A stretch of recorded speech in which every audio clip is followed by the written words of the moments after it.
اهلا بحضراتكم مره تانية. ويمكن زي ما في الانترو انا ومي كنا بنتكلم عن الحب والارتباط، لكن انا في فقرتي دي هنتكلم عن الحب من اول نظره. ويمكن كنا بنتكلم انا ومي برضو عن الحب. هل في حاجه اسمها حب من اول نظره؟ يعني هل في ان انا ممكن اشوف شخص واقول ايه انا حبيت الشخص ده؟ وبرضو قلنا في، بس ما بيبقاش حب بالشكل ده. انا مش هقعد ارغي كتير واقعد افتي، لكن خلينا نروح بقى زي ما بنقول لاهل العلم. معايا ضيفتي اللايف كوتش رنا عبد المنعم. يا رنا اهلا بيكي. اهلا بيكي. اخبارك ايه؟ كله حلو الحمد لله. كله مية مية الحمد لله. طيب خليني اتكلم معاكي او اسالك في البدايه، هو في حاجه اسمها حب من اول نظره الاول؟ بصي خلينا نرد اجابه منطقيه على الموضوع ده. نقدر نقول ان في حاجه اسمها اعجاب، اتراكشن من اول مره. ممكن فعلا اشوف حد احس ايه ده شخص مناسب ليا قوي، او احس ان هو في، عارفه الناس اللي تقول لك انا مستنيه اتخطف او البنت دي خطفتني. ايوه الخطفه اللي بتيجي في الاول. أيوة دي حسيت ان انا اعرفها من زمان اول ما قابلتها. هي دي اللي نقدر نقول عليها ان ده اعجاب، انجذاب، بس ما نقولش ان هو مش حب. بالظبط. عندنا بقى 3 بوينتس في الموضوع ده. الموضوع ده بيحصل ليه؟ يعني ايه الساينس ورا الموضوع ده؟ خلينا نوضح ان اول حاجه بتحصل كلنا بلا استثناء عندنا في مخنا حاجه زي صوره ذهنيه كده عن الشخص اللي انا عايز ارتبط بيه. الشخص ده بقى بيبقى في كل، يعني في مخي، في مخك، في مخ اي حد، من زي داتا كده موجوده عندنا من واحنا اطفال صغيرين، ان الحد اللي انا هرتبط بيه ده يبقى شكله عامل كذا، بيفكر بطريقه كذا، او بلاش بيفكر بطريقه كذا، شكلا شكل خارجي بالظبط، او بيشتغل كذا، بيشتغل دكتور، بيشتغل ضابط. يعني هو البوينت المهم قوي هنا ان انا لما بشوفه بحس ان انا في عقلي اللاواعي، عشان الصوره الذهنيه دي موجوده عندنا كلنا، فبحس باتراكشن ناحيه الشخص ده. فلما بحس باتراكشن ليه بحس ان هو ايه ده كاني اعرفه من زمان قوي. ايوه. فبحس ان هو لا ده انا هو ده بقى، وساعتها المشاعر بتسوقنا شويه فنحس ان ده شخص مناسب ليا.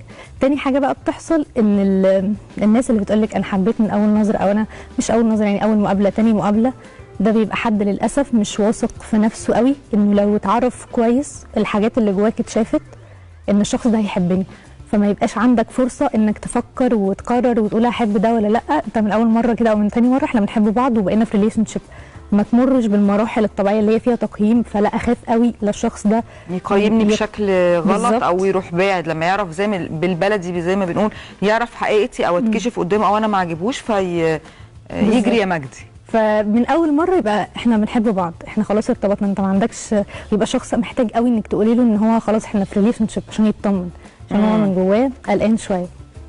طيب خليني اتكلم عن برضو الحب من اول نظره، وازاي بيأثر بشكل ايجابي على الطرف اللي حب من اول نظره، يعني سواء راجل او امراه.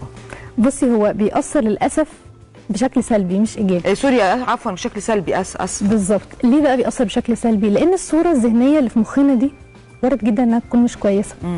خليني اقول لك مثال عشان يوضح الموضوع ده. ممكن جدا يكون بنت باباها عصبي جدا، فهي في عقلها اللاواعي متعوده انها بتتعامل مع العصبيه دي بشكل معين، او هي مخها عارف ان انا بعرف اتعامل مع الشكل ده. بعد شويه وقت بتلاقي ايه، ان هي انجذبت لحد وتقول لك كده انا مستحيل كنت ارتبط بالشخص ده، بس مش عارفه ايه اللي حصل. مخنا متعود ان هو لو الحد ده انا متعوده عليه، عارفه ان انا اتاقلم معاه، او عارفه اتاقلم مع الصفه دي ولو مش جيده، فبلاقي نفسي ان انا رحت وبقيت بحب الشخص ده وحاسه ان انا خلاص بقيت معجبه بيه، مع ان في الحقيقه هو مش حد مناسب ليكي خالص. فدي اللي بتعمل ساعتها مشكله شويه. طيب لا قدر الله واحده شافت واحد، وزي ما بنقول مش هنقول حب، انا ما بسميهاش حب، بس بسميها انجذاب. فهي انجذبت له، وممكن الشخص ده فعلا يكون غلط، وكل اللي حواليه يقولوا لا يا حبيبتي ده مش كويس. حتى لو حد وممكن واحد عارف واحد تاني، فهو يقول مثلا لاخته او لواحده صديقه او جاره، يقول لها الشخص ده مش مناسب ليك، تقول لا بس انا اتشدت له، انا معجبه بيه، انا حاسه ان انا حبيته.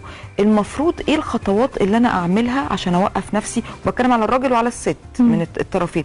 ايه الخطوات او القرارات اللي انا المفروض في الفتره دي ان انا اتخذها علشان لا يعني اتصرف بشكل بعد كده، او يعني امشي في خطوات صح؟ حلو قوي السؤال ده، ومهم في وقتنا اللي احنا بقينا فيه بنشوف حقيقي جوازات وانفصال بيحبوا بعض قوي سابوا بعض، فمهم قوي السؤال ده. المهم ان انا اعرف الصفات دي بجد حقيقيه ولا لا. يعني باين انه رحيم قوي، حنين جدا، هل ده بجد؟ عشان ساعات بتلاقي ان هو اصله حنين معايا جدا بس مع الناس مش دي صفه فيك، ده مش حقيقي، هو بيمثل قدامك انه حنين قوي وطيب قوي وكل الكلام ده، بس ده مش حقيقي.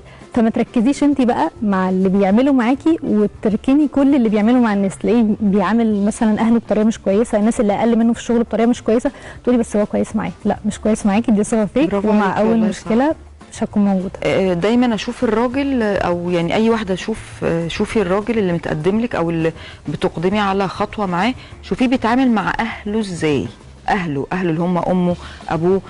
لو هو مثلا انت هتبقي زوجه في جوازه تانية في حياته، ولاده بيتعامل مع ولاده ازاي، بيصرف على ولاده، بيتكلم مع ولاده، بيراعي ولاده. الحاجات دي مهمه جدا، لانه معلش زي ما بنقول اقرب الاقربين ليه ما بيتعاملش معاهم بطريقه كويسه، فانت اللي غريبه عنه هيتعامل معاكي بطريقه كويسه، فما اعتقدش. طيب خليني، بما انك لايف كوتش واكيد يعني بيجي لك حالات كتير او بتتعاملي مع ناس كتير، هل في ناس فعلا لسه بتصدق في موضوع الحب من اول نظره ده؟ بصي، هو الموضوع ده وليه بيصدقوا ليه يعني؟ انا بيجي ناس ساعات تقول لي انا مستني اللي تخطفني، او هي برضو انا مستني الخطفه دي. عارفه الخطفه دي؟ هو الفكره كلها بجد يعني ده علينا كلنا، ان من واحنا اطفال، من واحنا صغيرين جدا بنتربى على فكره سندريلا اللي قابلت الامير، رقص مع بعض، الحاجات دي كلها. بعد كده من زمان شويتين اغاني ام كلثوم الجميله، وقابلتك انت لقيتك بتغير كل حياتي، وعمرو دياب اول ما شفتك بلمسه بنظره واحده لمست قلبي، نسيت جروحي. هو ما عملش اي حاجه، هو شافه بس، فخلاص نسيت كل جروحي.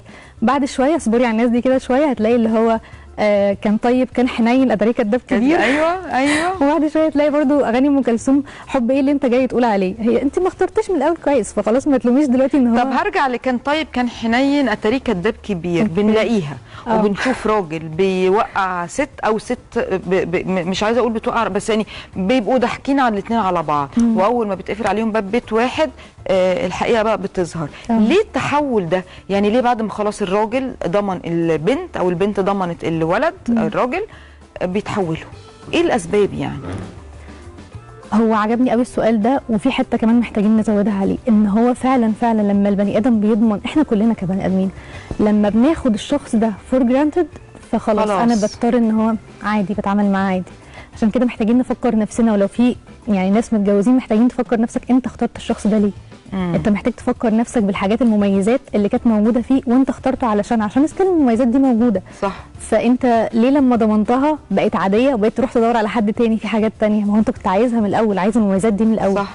فعجبني قوي السؤال بتاعك في الحته دي، لان فعلا وانس ان هم يتقفل عليهم باب بيت واحد، وساعات كمان بتكون الصفات مش حقيقيه زي ما قلنا من شويه، كانت فيك. فلما اعرفك بقى وخلاص بقيتي معايا في بيت واحد، ضمنك وخلاص عارف ان انت بتاعتي، بالظبط. فخلاص فانا همثل تاني ليه؟ ما خلاص انت بقيتي موجوده. وبتتقال كده في رجاله دلوقتي